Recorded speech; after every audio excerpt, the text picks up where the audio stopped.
세상을 현명하게 살아가는 지혜.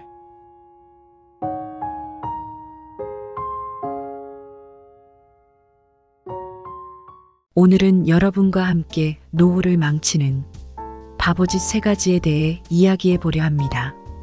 이 이야기는 단순한 우스갯소리가 아니라 실제로 많은 분들이 경험하고 있는 일입니다. 여러분도 주변에서 손자, 손녀를 봐주느라 자신을 희생하는 할머니, 할아버지들을 보신 적이 있을 겁니다. 또는 자식들에게 재산을 미리 물려주고 나머지 인생을 힘들게 살아가는 분들도 계실 겁니다. 오늘은 이런 상황들을 통해 우리가 어떻게 하면 더 나은 노후를 준비할 수 있을지에 대해 생각해 보겠습니다. 노후를 망치는 첫 번째 바보짓은 손자, 손녀를 봐주느라 스케줄을 바꾸는 것입니다. 오랜만에 여행을 계획한 어느 할머니와 할아버지가 있었습니다. 이들은 이미 일정을 잡고 호텔 예약까지 마쳤습니다. 이들은 그동안 고생한 자신을 위한 여행을 기대하며 설레는 마음으로 준비하고 있었습니다. 그런데 갑자기 딸이 전화를 해서 "엄마, 김서방이 출장 가야 해서 아이들을 봐줄 수 있나요?" 라고 부탁합니다. 할머니와 할아버지는 딸의 부탁을 거절하지 못하고 남편과의 약속을 금세 잊어버립니다. 손자, 손녀를 봐주러 가면서 자신들의 즐거움과 휴식을 포기하게 됩니다. 이렇게 스스로의 삶을 희생하는 분들이 첫 번째 바보입니다. 물론 가족을 돕는 것은 중요하지만 자신을 지나치게 희생하면 결국 자신의 삶과 건강을 해칠 수 있습니다. 일상생활에서 자신을 위한 시간과 공간을 확보하지 않으면 점점 더 피로와 스트레스가 쌓이게 됩니다. 이로 인해 건강이 악화되고 결국 가족에게 더 큰 부담을 주게 될 수도 있습니다. 자녀들이 부모의 삶을 이해하고 존중할 수 있도록 때로는 아니오라고 말하는 용기도 필요합니다.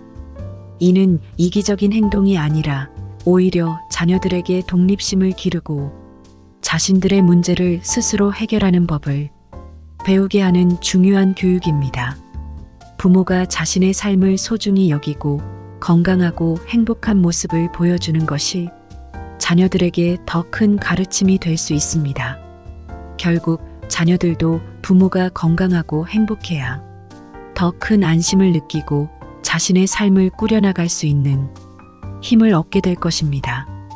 두 번째 바보짓은 미리 재산 물려주고 용돈 받아 쓰겠다는 것입니다. 이런 할머니, 할아버지는 공부를 좀 많이 한 사람들입니다. 자녀들에게 재산을 미리 물려주고 자신들은 용돈을 아껴 쓰기로 결심합니다. 예를 들어 어느 부부가 재산을 미리 자식들에게 나누어 주고 자신들은 최소한의 생활비만 남겨둡니다. 처음에는 자식들이 잘 되길 바라는 마음에 그렇게 했지만 시간이 지나면서 예상보다 오래 살게 되어 경제적으로 어려움을 겪게 됩니다.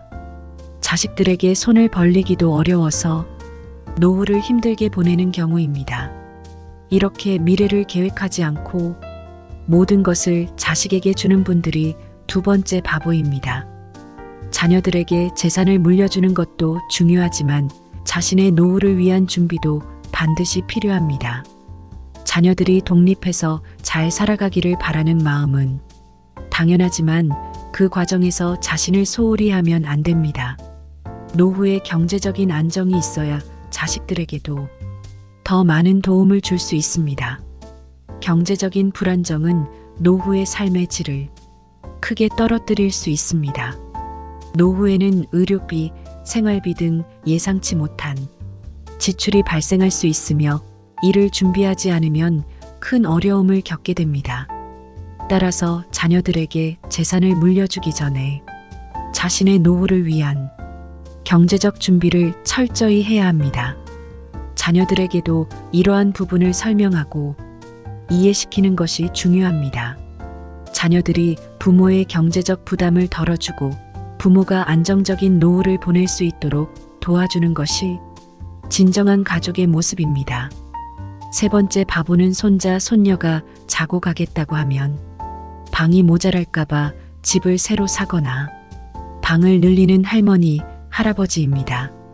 예를 들어 어느 할머니가 손자, 손녀가 자고 갈 때마다 불편하다고 해서 집을 확장하거나 방을 늘리는 경우입니다.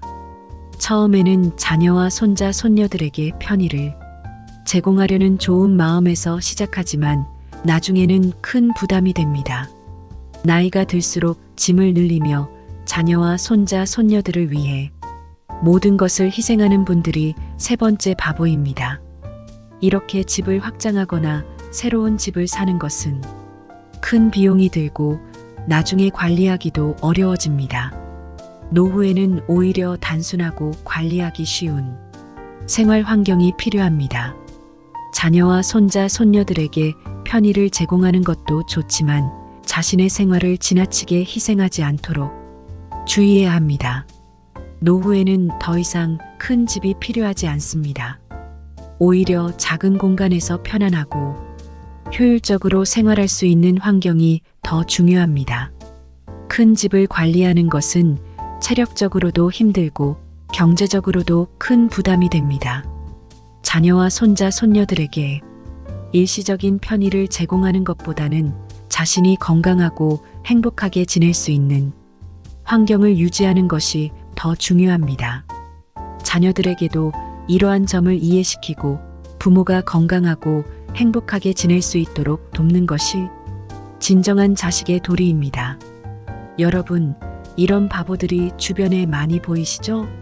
말로는 다들 그런 사람 되면 안 된다고 하지만 실제로는 잘 안 됩니다.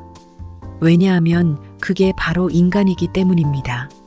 오늘 제가 말씀드리고자 하는 점은 21세기의 부모 노릇을 하고 있는 우리는 20세기의 부모와는 달리 자식 사랑의 개념을 새롭게 정의해야 한다는 것입니다. 진정한 자식 사랑은 나의 모든 것을 바쳐서 뒷바라지하는 것이 아니라 나의 반만 바쳐서 뒷바라지하고 나머지 반은 내 스스로의 노후를 위해 준비하는 것입니다. 그래야 나이 들어서 자식에게 손 벌리지 않고 자식에게 진정한 사랑을 베풀 수 있는 것입니다. 예를 들어 어느 자녀가 엄마, 아빠, 왜 재산을 다 물려주지 않아요? 라고 물을 때 노후에 너한테 손 안 벌리려고 그러는 거야 라고 대답해 주십시오. 그렇게 해야 진정한 부모의 역할을 다할 수 있습니다. 자, 다시 정리해 봅시다. 노후를 망치는 바보짓 첫 번째는 손자, 손녀 봐주느라 스케줄을 바꾸는 할머니, 할아버지입니다. 두 번째는 미리 재산을 물려주고 용돈을 다 쓰는 할머니, 할아버지입니다. 세 번째는 손자, 손녀가 자고 가겠다고 해서 방을 늘리는 할머니, 할아버지입니다. 이 세 가지는 모두 자식을 위해 자신을 희생하는 경우입니다. 그러나 진정한 자식 사랑은 나의 노후를 준비하고 자식에게 짐이 되지 않는 것입니다. 우리가 이를 실천하기 위해 노력해야 합니다. 그래서 여러분들도 자녀를 위해 모든 것을 희생하지 말고 자신의 노후를 위해 준비하시길 바랍니다. 자식에게 진정한 사랑을 베푸는 것은 바로 자식에게 짐이 되지 않는 것입니다. 오늘 이야기가 여러분에게 조금이나마 도움이 되었기를 바랍니다. 감사합니다.